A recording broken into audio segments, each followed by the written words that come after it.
சட்டமன்றத்தில் ஆளுநர் உரை வந்து அன்றைய அரசு உடைய கொள்கைகளை பறைசாற்றக்கூடிய ஒரு உரை. அதை அரசு தான் எழுதி கொடுக்கிறது.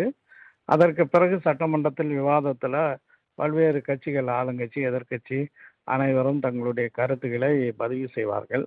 அதற்கு பிறகு இறுதியாக அந்த விவாதத்திற்கான ஒரு பதிலுரை, அது வந்து அந்த வாசகமே வந்து என்னன்னா பதிலுரைன்ட்டு இருக்கின்றது. அப்படின்னா அந்த ஆளுநர் உரை குறித்து நடைபெற்ற விவாதங்களுக்கு முதலமைச்சர் வந்து அரசின் சார்பாக பதில் அளிக்கக்கூடிய ஒரு உரை. ஆனால் அந்த பதிலுரை இன்று ஒரு பெரிய ஏமாற்றமாகவே அமைந்து விட்டது. மாற்றம் கொண்டு வருவோம் என்று சொன்னார்கள். 40 நாட்களும் ஏமாற்றம் தான். அதே போல இந்த ஆளுநர் உரையும் வந்து ஒரு பெரும் ஏமாற்றமாக தான் இருந்தது.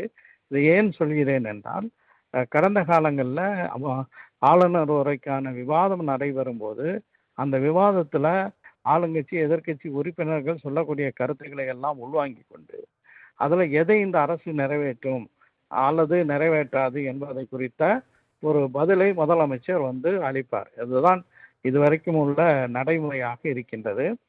உங்களுடைய ஆக்கப்பூர்வமான கருத்துக்களை கவனத்தில் கொள்வோம் என்று இன்றைய முதலமைச்சர் ஜோசப் விஜய் அவர்கள், மாண்புமிகு ஜோசப் விஜய் அவர்கள் குறிப்பிட்டார் என்பது உண்மைதான். ஆனால் வந்து மிக முக்கியமான பிரச்சனை, உதாரணமாக சொல்லணும்னா இந்த பயிர்க்கடன் தள்ளுபடி குறித்து மிகப்பெரிய ஒரு விவாதம் சட்டமன்றத்தில் நடைபெற்றது. இன்றைக்கு முதலமைச்சர் அவர்கள் தன்னுடைய பதில் உரையில் விவசாயிகள்லாம் வந்து யாருடைய தூண்டுதலோடு போராடி கொண்டிருக்கிறார்கள் என்று சொல்கிறார். நான் வந்து நாகப்பட்டினம் சட்டமன்ற உறுப்பினர். அந்த அடிப்படையில் சொல்கிறேன், யாருடைய தூண்டுதலோடும் விவசாயிகள் போராட்டம் நடத்தலை. 2 காரணங்களுக்காக போராட்டம் நடத்துகிறார்கள். ஒன்று, குறுவை சாகுபடி செய்ய வேண்டும். குறுவை சாகுபடிக்கு காவேரி நதிநீர் வர வேண்டும். அதே போல் மும்முனை மின்சாரம் எல்லா பகுதிகளுக்கும் வர வேண்டும். அது இல்லாத ஒரு சூழலில் குறுவை சாகுபடி செய்வோமா, செய்ய முடியாதா அப்படிங்கிற ஒரு பெரிய கவலையில் விவசாயிகள் போராடி கொண்டிருக்கிறார்கள். 2வது காரணம் இந்த பயிர்க்கடன் தள்ளுபடி. தாவேக்காவினுடைய தேர்தல் அறிக்கையில் முழுமையாக பயிர்க்கடன் தள்ளுபடி செய்யப்படும் என்று வாக்குறுதி அளிக்கப்பட்டது. ஆனால் அதுக்கு பிறகு என்ன அறிவிப்பு செய்தார்கள் என்றால், ஒரு குறிப்பிட்ட வகை விவசாயிகளுக்கு மட்டும் ஒரு குறிப்பிட்ட தொகை மட்டும் தள்ளுபடி செய்யப்படும் என்று அறிவித்தார்கள். ஆனால் விவசாயிகள் எதிர்பார்த்தது 100 விழுக்காடு தள்ளுபடி. இது குறித்து சட்டமன்ற உறுப்பினர்கள் பேசியிருக்கிறார்கள். ஆனால் அது குறித்து முதலமைச்சருடைய உரையில் எந்த ஒரு பதிலும் இல்லை. ஏற்கனவே சொன்னது தான் சொல்கிறாங்களே தவிர முழுமையான பயிர்க்கடன் தள்ளுபடி வேண்டும் என்பதற்கு எந்த பதிலும் சொல்லப்படவில்லை என்பது ஒரு கருத்தாக நான் பதிவு செய்ய விரும்புகிறேன். அது மட்டும் இல்லாமல் காவேரி பிரச்சனையை பற்றி மேகதாது அணை கட்டுவது குறித்த விவாதம் நடைபெற்று அது தீர்மானமாக ஏகமனதாக நிறைவேற்றப்பட்டது என்பது உண்மை.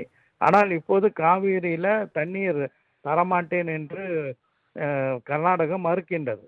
நான் உள்பட, நம்முடைய எதிர்க்கட்சி தலைவர் உள்பட இது குறித்து ஒரு அனைத்து கட்சி கூட்டத்தை கூட்ட வேண்டும், ஒன்றிய அரசுக்கு அதற்கான அழுத்தத்தை தர வேண்டும் என்று பேசினோம். அது பற்றி முதலமைச்சருடைய பதில் உரையில் இடம்பெற்றதா என்றால் நிச்சயமாக இல்லை.